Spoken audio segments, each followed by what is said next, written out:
Having the right sensitivity can have an impact on your in-game performance as well as how much you enjoy playing that game. But what if I told you that I hold the secret sauce that goes perfectly with your sensitivity pasta?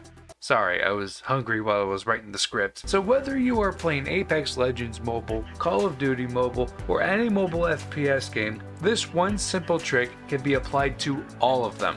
So whether you're a complete beginner or an experienced player, this video should help you not only find your perfect sensitivity, but also improve your aim. And I'm going to show you how to do that right in this video. So if you like this kind of content or you find yourself here more often, go ahead and hit that subscribe button. Or if you're already subbed and you want to show your support, then hit the like button. Let's see if we can't hit 100 likes on this video. It's completely free, it helps out the channel a ton, and I thank you all for your support. So how does sensitivity work on mobile games?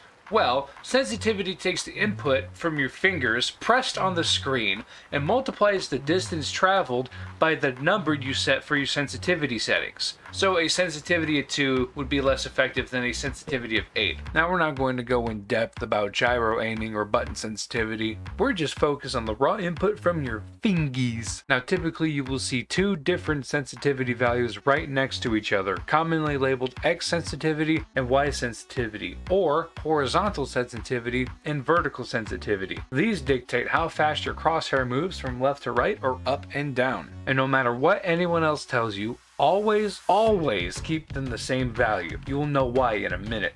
Now in games like Call of Duty and Apex Legends, you will find a whole bunch of sensitivities with either a 2x, 4x, or an 8x next to them.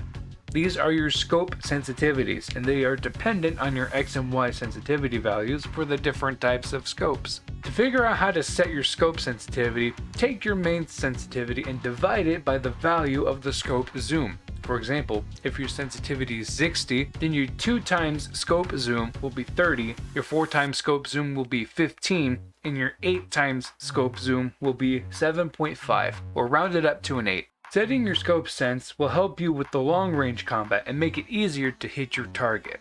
Another thing you have is aim assist. Now I know that this is a controversial topic and there are varying opinions saying that you should use it or you shouldn't use it. I am on the side of, if you have a limited range for aiming, then turn aim assist on. You don't get the same mobility that a keyboard and mouse player does, but you do have more mobility than a controller player, because all they got is that joystick. So whether you're on your phone or tablet, I would say just turn your aim assist on and forget about it.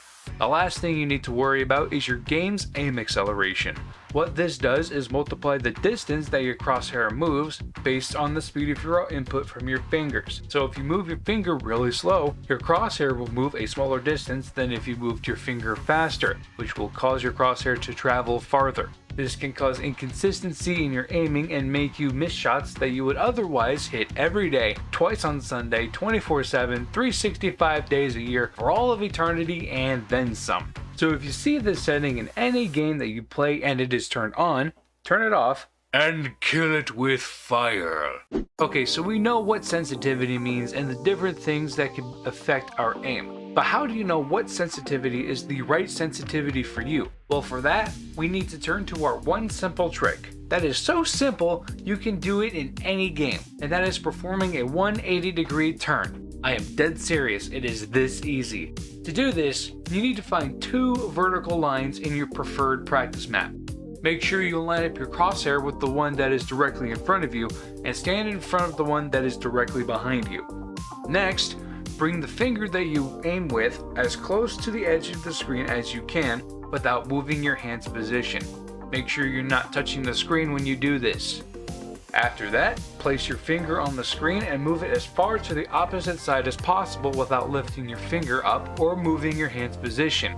It is okay if you need to lean your hand over the screen a little bit as long as your hand does not move. Now use the line that was behind you as a guide to determine if you need to change your sensitivity. If you fall too short of the line, then you need to turn your sensitivity up. If you shoot past it, then you turn your sense down. Keep doing this until you can do a full 180-degree turn. It is okay if you do not line up exactly, as you can have an error of about 5 to 10 degrees and still have the same result.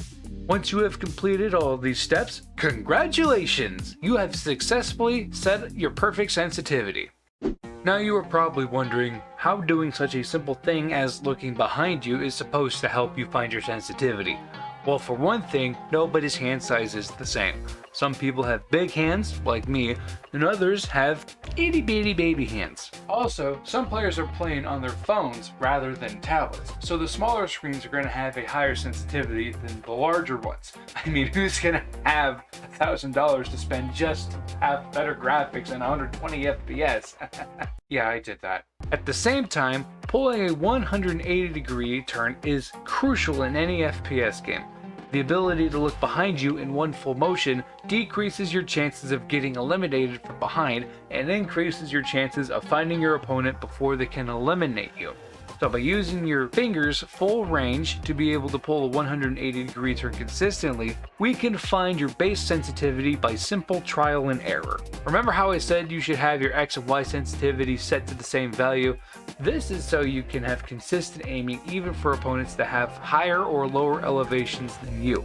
Also, make sure you have aim acceleration turned off so you can have consistent aiming no matter how fast you need to move your crosshair. And I know that the gyro and button sense players are screaming at me right now for not incorporating gyro and button sense settings. Look, I find that gyro and button sensitivity options are complementary to raw input, and it makes more sense to use them with smaller screens since your space is so much more limited than playing on larger screens, like a tablet. Plus, my hands are just too big to play on my phone, and I personally don't have any interest in playing with gyro. I did play with button sensitivity on Apex, but that's about it. So if you'd like for me to make a video about gyro and button sensitivity settings, then let me know by leaving a comment on this video. Now some of you are saying, why not just copy your favorite pro player sensitivity or your favorite content creator settings to play just like them? Look, you can't just simply copy and paste your favorite pro player settings and think that it's the best thing for your gameplay. You are not going to play like that player because you are not that player. Everyone is unique and so are you. So you need to find what works best for you. Also, make sure you do not keep changing your sensitivity. It is bad for your muscle memory and it will make it harder for you to be consistent. The only exception is when you're using this video to find your perfect sensitivity.